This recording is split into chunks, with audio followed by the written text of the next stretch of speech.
with 30 million naira, like investment in Ibeju now, with 30 million naira, I'm estimating to make over 300 million naira selling as an estate. Hello everyone. So this is Uche Philip Emodi for Ownahome the NG. This is Zach Ademola. He's my partner.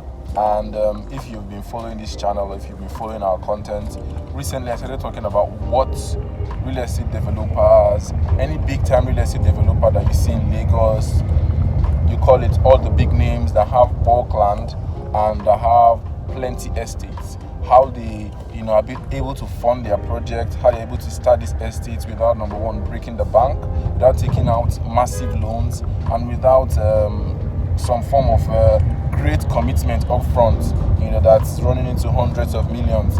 And then you have them opening estates. You see Landwey has hectares, hundreds and hundreds of hectares in the semi Lagos. Recently, Itunu by Veritasi, they were open. There's a very big real estate developer here in Lagos that has hundreds of estates in Ibeju Lekki axis. This mostly works for axis like investment hotspots like Ibeju Lekki and Epe. So this is we're going to do a breakdown of the exact method that they use to first of all source these estates, fund it, start up their own estates, and then make massive profits. And I'm going to reference a particular video that Wale Ayilara of Landwey had with Tayo Aino, and he was talking about his early days in the real estate game, and how he started, and he had a deal of over 600 plots, and he said he made a lot of money. And when you say a lot of money, you're not talking about 20 million, 50 million, you're talking about hundreds of millions. And I struck a deal with a particular guy that has this land somewhere in Ibeju back then that I wanted to sell. So I said, okay, I can help you sell this land. Give me 50 plots out of this property that I can help you sell. But I visited this property one day. This guy wasn't the owner of the land, but he had a deal with some families that they will help them do some documents, and then they will give him part of the plot. I addressed them that I'm just a young guy trying to sort myself out, and I've been selling part of the land. So they gave me for 50% of the amount he was giving me. It was a good deal. On that same place, from 50 plots, I ended up buying over 600 plots of land. 600? Yeah, someone said, I have this land, can you help me sell? I've been trying to sell for some time now. And the price he was giving was way below the market value. So I started selling. I made a lot of money from that deal. Wow. And that is what, like he said, he used as seed money to start up Landwey, and then he moved from there to other estates. So this is how they do it, because most times, and if you see the trajectory, and if you see the way that prices are, going right now, most people might not be able to afford premium places with good title, but this is how they do it without breaking the bank, and I'm going to discuss about that today. So this method I'm talking about is a method called sponsorship. Sponsorship is practically a method where these real estate developers, they go to these ancestral landowners.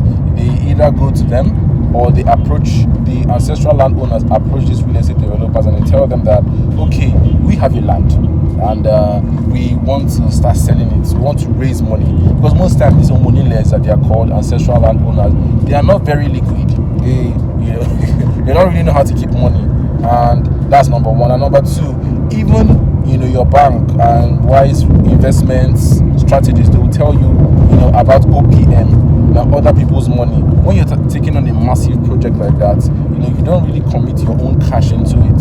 You find a way of outsourcing it so that you minimize your risk.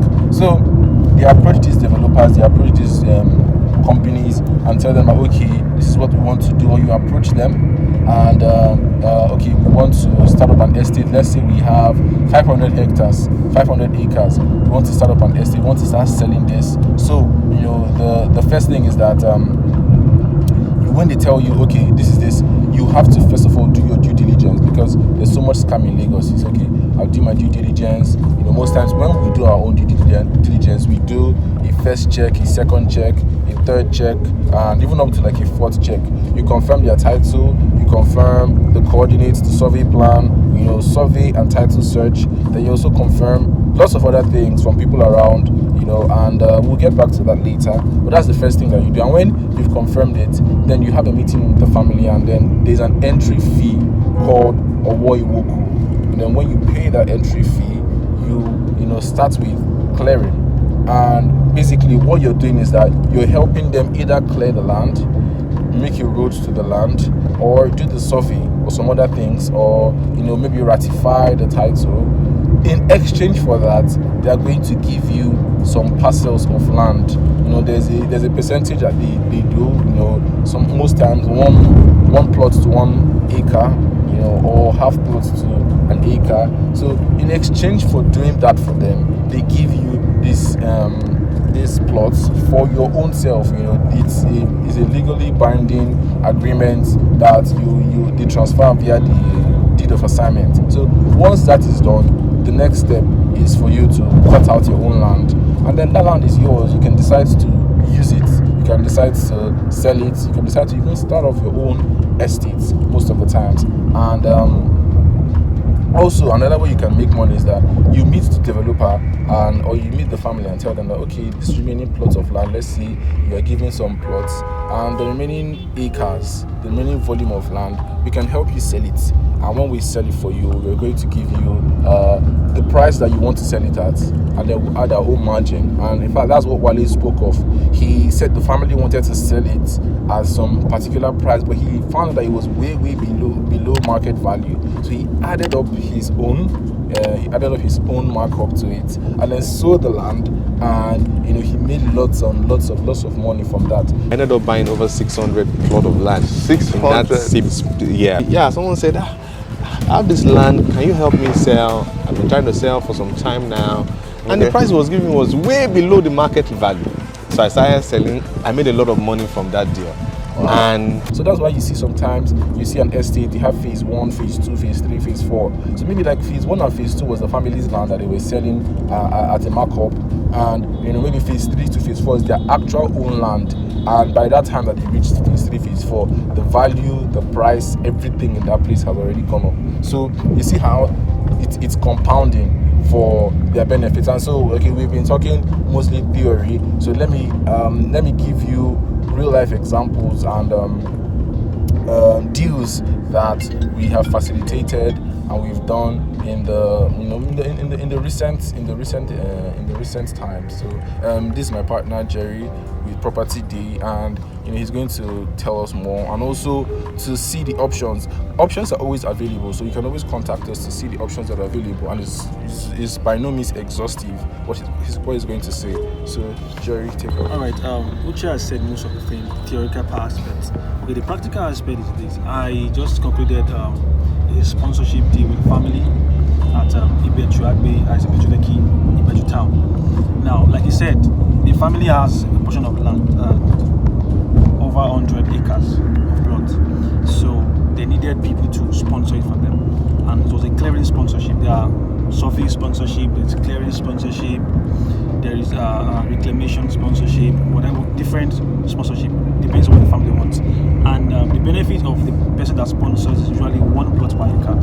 So most of the time, individuals, for example, like me, after doing the sponsorship with the family, I intend to take the whole land from the family and tell them, okay, how much do you want to sell this land?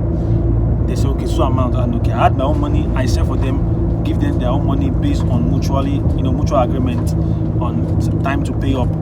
And from there, I secure the land, put the banner, do the fencing, after the clearing with the family, and I start selling. So right now, I'm done with the clearing of the land, which the video will come up. Done with the clearing. The next thing is to start selling. Now the family is going to give me power of attorney to sell for them, so I can decide to put my estate banner there, put the fencing, and start selling as my own estate. I don't own the land, I just own the portion of the land. But because of the fact that the family believes I have the ability to bring clients for them, to sell for them, hence they give me the power to sell for them. So I start selling the land and start remitting their money for them based on the agreement we had together. So at that point right now, the land belongs to me indirectly. We don't know that the land does not belong to me, but because of the fact that they give power to this, I can sell on their behalf, put my banner on the land, hence I'm staying as an estate. Don't joke with this. Most estate guys get their land through this way, because not everybody have, like you said, not everybody have the money to buy land in bulk, 10, 100 acres, 20, 200 acres, and all. What they do sponsorship. From there, they secure the land. From securing the land, they will take ownership of the land, sell for the family, becomes phase one, do the documentation and all. So what you just need is that get information about any sponsorship deal. We get information for you. We have families that will work with, and we can get the land. So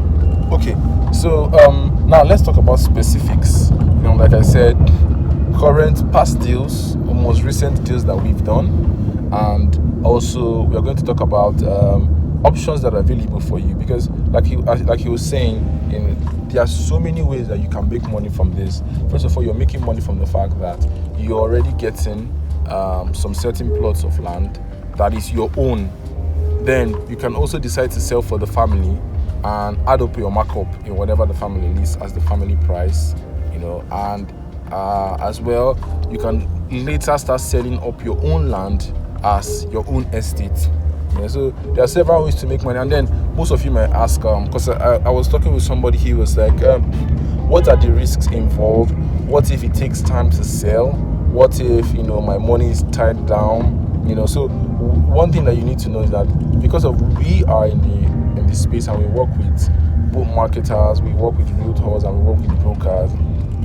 With the proper marketing plan, you can dispose of that estate. Let's not say dispose.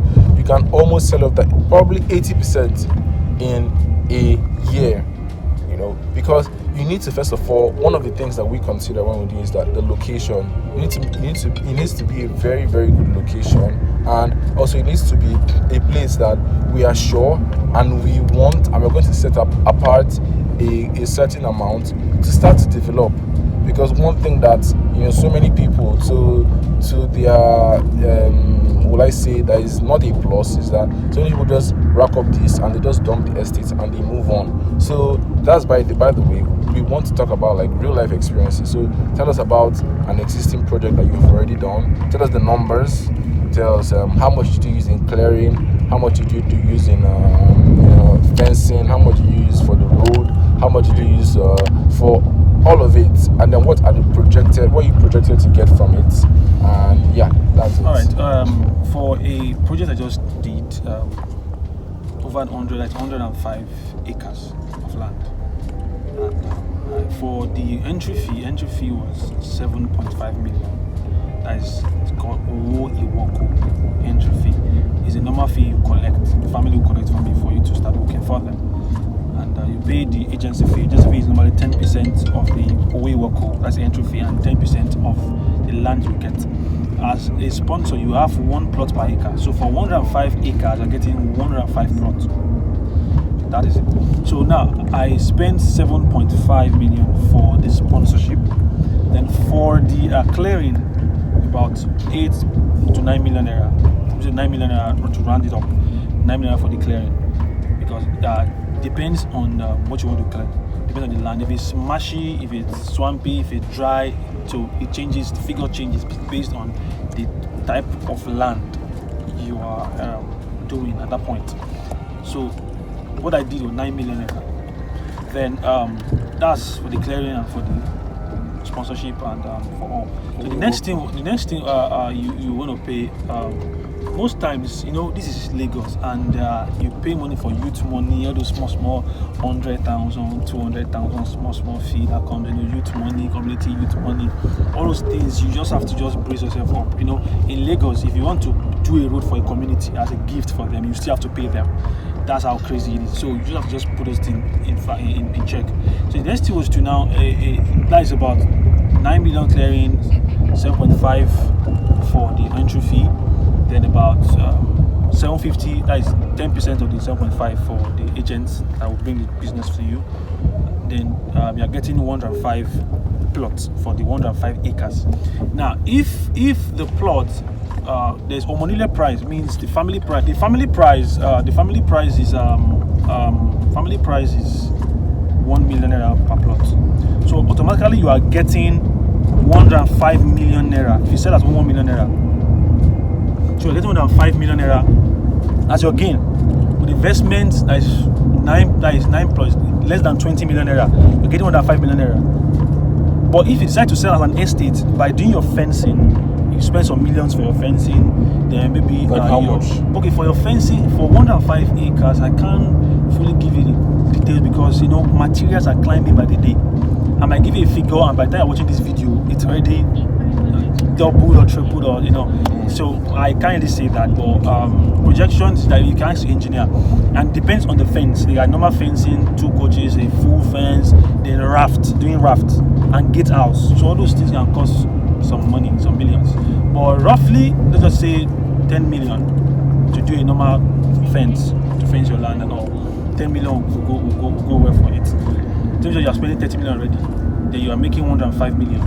That's if you are selling for if you are selling for 1 million naira. But if you are selling as an estate and putting your fence, automatically you'll be selling for 2 million naira, that you are making 210 million. If you are selling for 3 million naira, they're making, can you say, to do the math. So it depends on what you want to do with the land. That determines the price of land. So that's how the figure comes. The figure is quite simple and quite straight. The math is good. If you do a documentation, your research, your due diligence about the land, and your family is checked, you do it. The numbers don't lie. Yeah. So if you work with that, you have enough. You see that the benefit is quite large. The percentage is quite large with little money. But the only issue is that if you do not do your due diligence about the land, you don't check the family, you don't check the documents and the land if they actually are real, because there's a lot of scam in Lagos. A lot of scam. So if you don't do those things, you are prone to fall into wrong hands. So but that's how the numbers work. You spend little money. I spend 30 million naira. You can start selling us 3 million naira per plot. Do the math. Okay. By the time I sell 10, 15 plots, I've gotten my capital back. Now I'm making extra money. And I can even sell for the family. So imagine the family give me the whole 105, because that's about over 600 plots. And the family wants me to sell for 1 million naira, and I'm selling for 2 million naira. I'm making extra 1 million naira per plot they're selling. So can you see the math? It's a lot of money. By the time I'm done, I have enough money to do my own estate. So that's the numbers. Okay. So he mentioned something about due diligence, and most times due diligence is just something that people say and they don't really have the understanding of it. So for this particular project, tell us what the due diligence looked like. Tell us the issues that you encountered and how you were able to overcome it, and why, if a client comes, they can trust you with the money, and they can trust the locations that we are recommending for them, and they can trust our ability to do proper due diligence. Okay. All right. What I do for transparency, I tell my clients that if you want to do a sponsorship with me, number one, come with your surveyor, a registered surveyor from Alausa. Or might not be from Alausa, just come with a surveyor that is competent.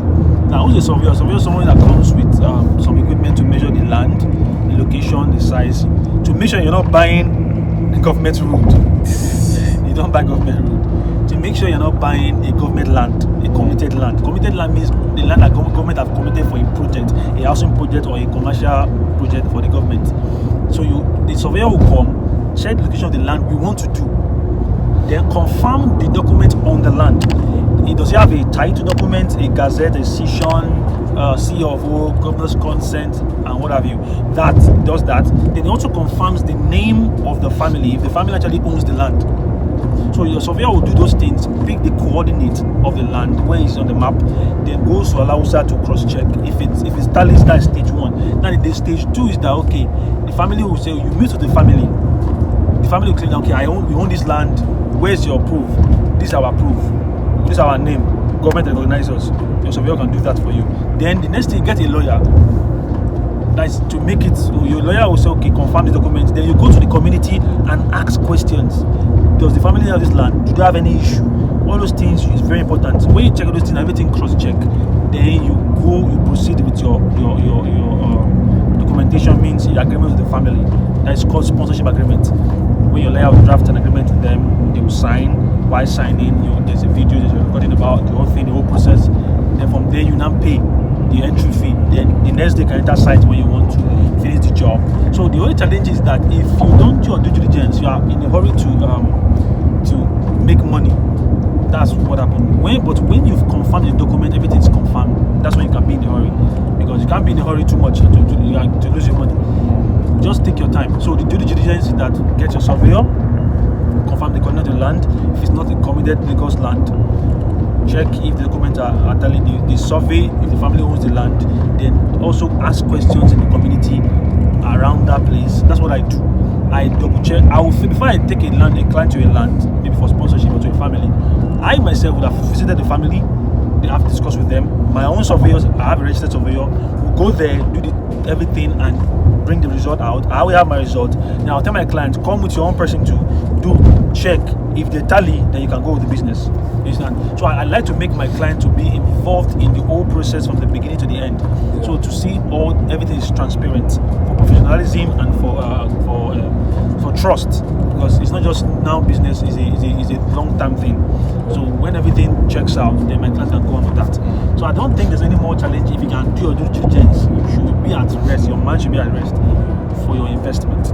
Okay, so one thing again that he, I think, forgot to mention about the due diligence is the fact that you have to be both legally and street smart. So the due diligence, like he mentioned, and sometimes, just like the Magodo situation, what I'm purview to is that there were actually 3 families involved, and 2 families sold it to the Lagos state government.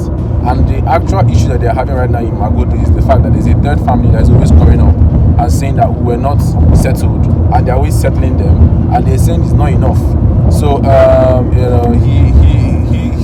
he said, he told me that this particular deal, that when they first of all came, there were like 7 families that said that we own this land. By the end of the day, they ended up being 20-something families. And also, we always go to see the Bale or the king of the place, to make these inquiries and make sure. The truth of the matter is that this is not for everybody, because everybody cannot say, oh, this is stressful. But the truth of the matter is that anybody that is crushing it, that is killing it, it's in Lagos. Just the residential has just been released, and there's a commercial at the other side of it, and he's selling it for 15 million, 16 million, 11 million naira. And then if you go to the other side, I don't even know how they're going to, God knows how much they're going to sell the commercial, and it's deep inside the Ibeju Lekki and Epe. So you may not have 20 million naira to Lagoon Front just increased from 15 million naira to I think 17 million naira. So you may not have that money to do it. So if you say, this is too much stress for me, then you bring out your 15 million naira, 17 million naira, 18 million naira, 21 million naira. Landwey is even about increasing Isimi Lagos all the way in Ekpe to 300 million naira. You bring out your 300 million naira and buy from somebody that has done all the work. But if you say that you want to make money from real estate and then you want to maximize your, instead of spending that much money and just getting one plot, you want to maximize your investment, then you have to look at this as something that you need to do and you have to do to be able to make sure that, because there's no easy money. Sometimes you talk to somebody and they say, this thing is too easy, too good to be true. But there's still some stress attached to it, but you have to confirm all these things. But somebody has to do it, and it may not be you, but if somebody has to do it, why can't it be you? So that's what I want to mention about due diligence. So now, finally, let's talk about the return on your investment, because nobody makes an investment just to stay, and how we are going to deliver in marketing, deliver in getting your actual plots to be able to start making money. Because if you want to start making money, like at least the 3rd month, you want to know that you have at least recouped your investment. You've gotten back your capital, you've broken even. So I think that's what we're going to just end with. All right. Like I did in my current project with 30 million naira, I'm estimating to make over 300 million naira selling as an estate. And as an estate means you have the intention and the plan to provide some certain amenities for people that will stay in an estate, like light, water, road, security, and the basic amenities that most estates have. So all those things and But some people say, I don't want to start an estate. I don't have the time. I don't have the luxury to start an estate. I just want to just make money and go. So okay, fine. What we'll do is that most of my clients, like a client I worked for in Epe, I did the sponsorship for him. 70 acres. I got 70 plots. He said he doesn't want to do an estate. So what I did is that my contact, I'm a consultant for different real estate companies also. Even though I have my own company, Property Day Limited, I also consulted these guys, like popular real estate companies, and I have their contact, and I told, okay, I have 70 acres. Would you want to do an estate here? They say, oh, wonderful. They come to the place, they confirm the documents, they confirm the location that we own the land, they give us the land, the deed of assignment was, in our name and everything. I said, okay, fine. How much? And I told them the amount, and they paid 50%, and they spread the balance. So that first 50%, my client already got his capital then times 3. I see. He made his capital, then he also got times 3 of his capital, waiting for the remaining 50% to be paid to his account. So at that point, he's relaxed. Now, okay, oh yeah, I'm getting my capital back, I've got a lot of money back, I'm waiting for the rest to come back. That's for somebody. So, for example, now, if you now said, okay, I want to do an estate, and I want to be involved in it, why not? We'll sit down and do the math. Because saying at an estate, your money, help me sell my land. Just help me sell. This is how much I want to sell. Okay. Maybe make my money. So I want to do estate. So the numbers depends on what you actually want. Okay. So let's finally explore what are the options available now. Keeping in mind that it's not an exhaustive list. We always have different options available at different times. So, but let's just explore the ones that some clients are on waiting lists. We are in the process of confirming, and we are also confirmed. Right. Okay. Right now, because I used to have as at some days ago, I have about 6 sponsorship from different families, but today 2 has gone too, because the market is getting more competitive by the day. It's not really something that's common. It's not really common. People have never had sponsorship before. Yeah. But now I'm shocked at the level and the rate at which people are actually asking for sponsorship and everything. So I'm even shocked. Okay, now it's 4. Now there's 2 in Epe now, then 2 in Ibeju Lekki. Next turn. And in Epe, I have about 78 acres for client and 20 acres sponsorship also. In Ibeju Lekki, I have 150 acres and 100 acres for sponsorship, and all of them have documents.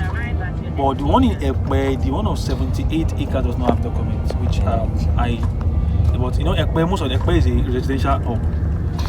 Inside the estate. Epe is a residential hub, and most of the land in Epe doesn't have title, but they have registered copy, that is certified copy.